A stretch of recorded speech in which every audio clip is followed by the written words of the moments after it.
Step into my heart. Step into my heart. Leave your cares behind. Leave your cares behind. 다섯 번째 물건을 보겠습니다. 이번 것도 지분 매각인데 경기도 용인시 기흥구 공세동인데 아파트가 3분의 1 지분인데 사행이 취소에 의한 걸로 경매가 진행된 겁니다. 제가 아까 말씀드렸죠. 지분에서는 주인 노릇을 한 사람이 있어야 된다고 그랬죠. 제가 봤더니 점유인이 지금 누구나 하면은 보시게끔 되면 여기 보면 정누구죠? 등기부등본을 보게끔 되면은 정누구고 정누구죠. 3분의 2고 3분의 1이죠. 이 얘기는 무슨 얘기냐면 사행이 취소로 경매를 집어넣기 때문에 형제가 셋이라는 뜻입니다. 셋인데 주인 노릇은 누가 하고 있죠? 이 사람이 지금 하고 있고 이것을 살고 있잖아요. 살고 있기 때문에 이 주인 노릇을 하는 사람이 이 채무를 갚지 않으면은 자기도 주인 노릇을 못하게끔 되는 겁니다.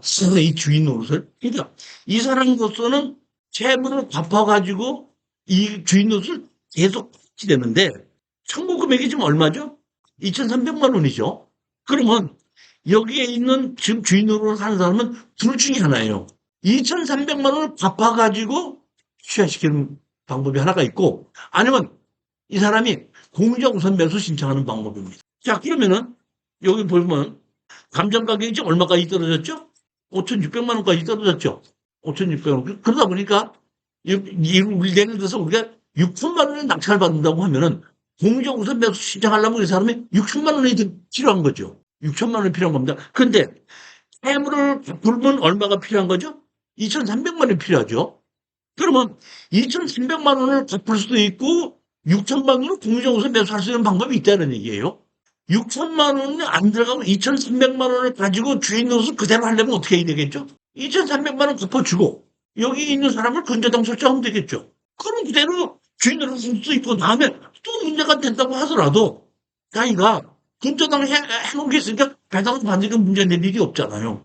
그러면 2,300만 원만 투자하면 되는 거고 나중에 또 머리 아프다. 쟤 또 빚을 져서 또 경매 나올지 모르겠어. 차라리 내가 이번에 공정우선 매수를 해서 가져가자 할 수도 있습니다. 이 물건은. 그러면 제가 보면은 만약의 경우에 이 사람이 주인 노릇하는 사람이 공정우선 매수 신청을 한다면 여러분 하루 일당 날아가는 거예요. 낙찰 받아서 팔지 못하는 게 좋아요? 일당 손해보는 게 좋아요? 그렇기 때문에 공정 우선 매수로 들어오는 걸 가지고 뭐 잘못했다 그것 때문에 걱정돼 할 필요 말고 공정 우선 매수 들어오더라고 하더라도 얼마든지 취하시킬 수 있으니까 한번 가보자 하는 마음으로 법원에 실습 한번 간다는 마음으로 가보자 이런 뜻입니다. 여섯 번째 물건입니다. 이건 아파트가 아니고 토지 건물 3분의 1 지분 매각입니다. 여기 보시면 위치가 마포구 연남동입니다. 제가 보기에 이거는 취하 가능성이 없고 낙찰을 받아서 공유물 분할로 해야 되는 것이 맞지 않는가 이렇게 생각을 하는 겁니다. 그렇기 때문에 지금 가격이 얼마가 있죠? 11억짜리가 5억 7,300까지 하락을 했기 때문에 추천을 한 겁니다. 다시 말하면 51%까지 떨어졌기 때문에 공유물 분할로 경매를 한다고 해도 다른 사람들이 한 70%, 49%까지 50, 그러니까 64%까지 떨어졌을 때 65%, 67%로 혹시 가져간다고 하더라도 배당으로 우리가 받아도 돈이 좀 남을 수 있다는 거를 가정했기 때문에 추천을 한 건데 땅이 위치가 마포구 연남동이면 상당히 좋은 위치예요. 홍대역하고 가자 있는 쪽 그쪽이거든요. 그러니까 연대 있고 홍대 있고 명지대 있고 그쪽 지붕이기 때문에 좋고 여기가 보면 전부 다가 가세대이고 여기 하나만 주택으로 그대로 남아있는 그런 곳이 있다 보니까 땅의 위치가 그래도 좋다 싶은 생각에 지르지 않고 낙찰을 받으면 수익이 될 수 있다는 생각해서 추천한 겁니다. 11억짜리가 지금 얼마까지 떨어져? 5억 7,300까지 떨어서 지금 몇 차까지는 4차까지 떨어졌지만 도시지역 아니기 때문에 4차까지 떨어졌어도 다른 데는 3차까지 떨어져서 30% 떨어진 게 49%인데 여기는 도시지역에서 20%까지 하락하다 보니까 4차까지 떨어져서 51%예요. 그걸 우리가 명심해 하셔야지 4차까지 떨어졌다고 너무 많이 떨어졌다고 생각하지 마시라는 얘기인데 이건 20%밖에 안 떨어지는 겁니다. 여기 보면 누가 있죠? 소유자 민누구의 있음 이렇게 됐죠. 소유자 누구누구가 민누구누구가 주인 노릇하고 있는 사람인 겁니다. 자, 보면은 청구를 얼마로 했죠? 1억 했죠. 1억을 대신 갚아주는 경우는 거의 없겠죠. 지금 제가 보기에는 이렇게 된 겁니다. 자, 보세요. 등기부등본을 보시겠습니다. 여기 보면 민누구가 있고 민누가 있고 민 있는데 여기 보시면 이 사람은 그대로 3분의 1에 200분의 70이죠. 이 사람은 63하고 7하고 두 번에 걸쳐서 상속을 받아서 3분의 1이 된 겁니다. 나머지 3명이 합쳐서 3분의 1이 됐죠. 근데 여기 보면 30, 20, 20은 이거는 한 분의 상속자가 돌아가셨기 때문에 배우자하고 그 자식이 상속을 한 겁니다. 근데 실질적으로는 여기 누가 거주하고 있죠? 이 사람이 주인 노릇을 하고 있는 겁니다. 자, 근데 여기 보십시오. 이미 계시 결정했더니 뭐라고 나와 있죠? 민누구 등이라고 나왔죠. 등이라고 나왔죠. 그러면 여기 보면 민누구 거주하고 있는 사람 등은 거주하고 있는 사람과 여기 있는 사람하고 같이 경매가 진행됐다는 뜻이죠. 이렇게 등기부등본이 애매해서 추천할 때 이 사람이 얼마에 어떻게 되는 건지 등기부등본하고 맞지 않기 때문에 헷갈리는 수가 가끔가다 있거든요. 그때는 뭘 보면 매각물건 명세서를 봐야 되는 겁니다. 그래서 제가 이게 이상해갖고 매각물건 명세서를 봤거든요. 법원에서 매각물건 명세서가 있는데 매각물건 명세서에 뭐라고 나와 있죠? 민누구 지분의 27이죠. 21분의 7이죠. 여기도 민누구의 21분의 7이죠. 다시 말하면 토지와 건물을 21분의 7 민누구 거죠. 여기서 아셔야 될 것은 여기에 보면 이미자시 혈자에서 민누구 등이 잘못된 겁니다. 무슨 얘기인지 이해가셨죠?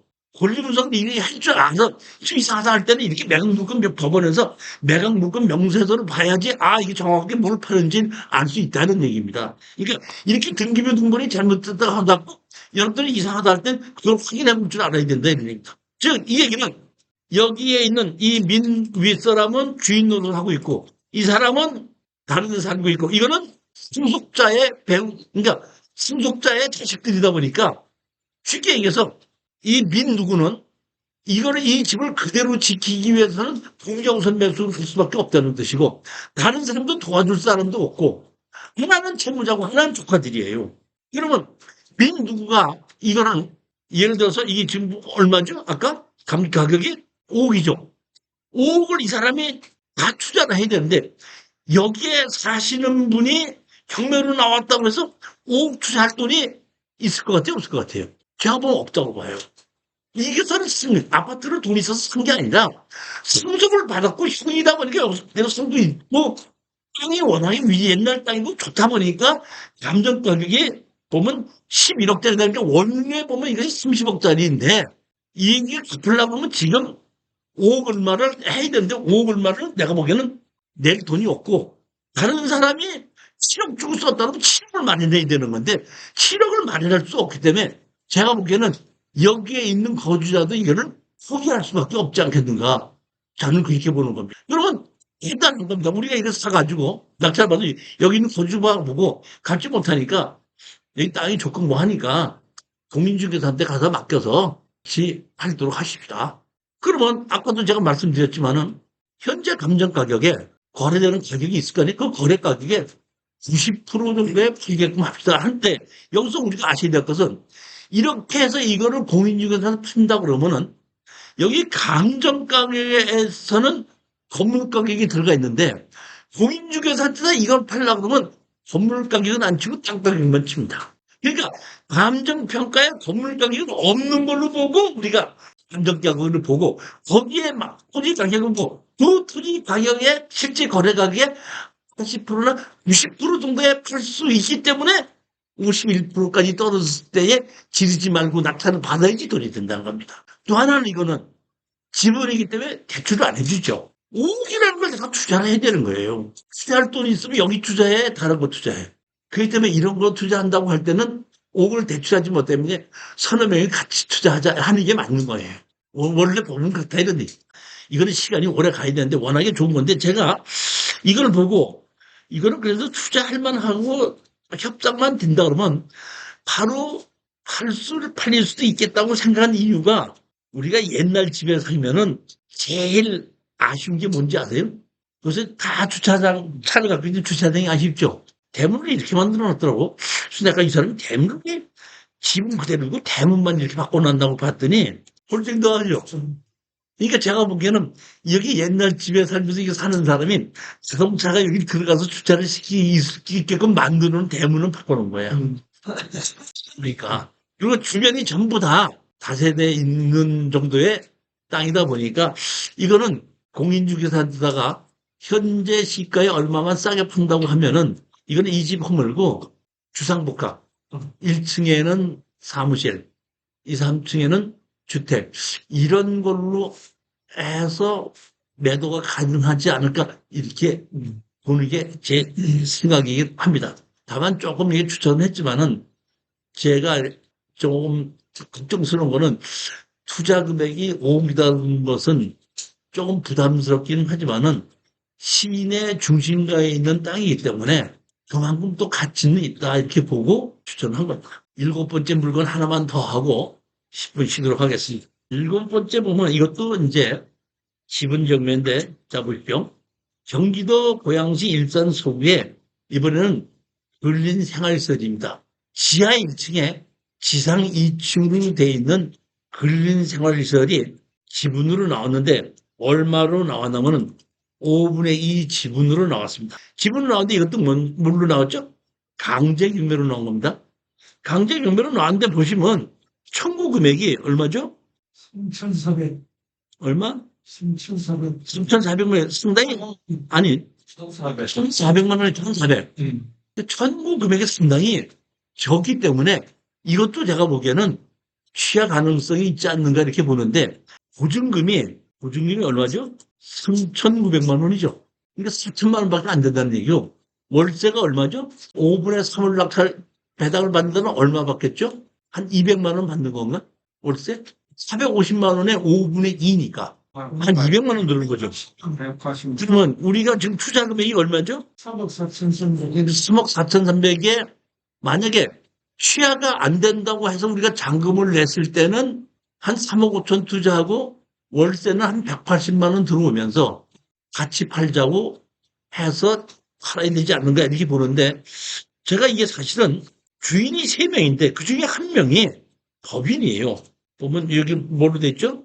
주식회사 뭐 이렇게 돼 있길래 이거 경매로 이렇게 매매를 했는가 이렇게 봤더니 경매로 매매자가 일반 매매로 했다는 얘기는 법인으로 했어도 제가 보는 이 대표자하고 여기에 있는 사람하고 뭔가 같은 식구로 돼 있기 때문에 아니 그 내 이름으로 하지 말고 그냥 내가 법인으로 내가 쉽게 해놓은 것 같은 걸로 보기 때문에 제가 보면은 이렇게 해서 여기에 누군지 몰라도 현재 주인으로 하면서 관리하는 사람이 있을 거예요. 그 사람으로 봤을 때에 1,500만 원 정도는 갚고 쉬어야 될 것이라고 보는 겁니다. 총 3층 건물인데 이쪽 도로는 높고 저쪽에는 낮기 때문에 지하 1층이 뒤쪽으로는 오픈이 되어 있습니다. 앞쪽으로는 막혀 있고 그러한 건물인 겁니다. 이렇게 대리변이 있고 이렇게 이 도로가 있고 여기 보면 이 앞에 있는 땅이 대지인데 뭐에 구기지로 되어 있죠. 구기지로 되어 있다는 얘기는 이 사람이 그대로 이걸 마당으로 이 건물에서 쓰고 있다는 뜻입니다. 아무 문제가 없다 이런 얘기죠. 불알받을 필요도 없는 겁니다. 내가 마당으로 쓰고 있는데 뭐하러 불알받으라고 애를 쓰냐 이런 얘기입니다. 이럴 때 불알을 받는 거는 만약의 경우에 여기에 있는 땅이 뭐 이렇게 돼 있고 여기에 도로가 없다. 그럴 땐 이건 불알받아갖고 이걸 사가지고 이건 불알받아갖고 맹지를 이게 도로에 다 붙어있기 때문에 이 무기지를 스테어 불알받으라고 애쓸 필요는 없다는 얘기죠. 용도 지역은 계획관리지역이죠. 여기 보면 이렇게 상가지역 2층입니다. 2층. 제가 보기에는 2층으로 지었다는 뜻은 그만큼 상가가 활발하지 않다는 뜻이에요. 만약에 상가가 활발하다면 3층, 4층도 짓지 왜 2층도 짓겠습니까? 뒤로 보시면 이렇게 내려가죠. 내려가고 있는데 여기 보면 이게 여기가 이쪽이 이제 지하층인데 이쪽에서 보면 이게 1층이지만 지하층에서 이쪽이 뭐야? 지하층에서 이쪽으로 들어올 수 있게끔 뒷부분이 오픈이 돼 있다는 뜻입니다. 그래서 여기 뒤쪽에 보면 이게 뒷지하에서도 외부에서 지하에서부터 올라가는 출입구가 이렇게 있다 이런 뜻입니다. 언덕에서 이렇게 내려오죠. 약간 내려가면 이것도 저는 취하될 확률을 보고 투자하자 이런 얘기이기 때문에 자 이게는 얼마를 투자하는 거죠 이거? 감정 가격이 얼마죠? 지금 취득 가격이 얼마죠? 얼마? 3억 4천. 3억 4천이기 때문에 3,400만 원 입찰 보증금 있어야 되겠죠. 아까 아파트 같은 거를 우리가 아파트 가격을 다 투자하는 것이 아니라 취하될 수 있는 거는 입찰 보증금만 투자하는 겁니다. 물론 여러분이 조심해야 될 것은 만약의 경우에 취하를 안 시킨다는 때는 잔금 내야 되거든요. 그 능력은 있긴 있어야 된다 이런 뜻입니다.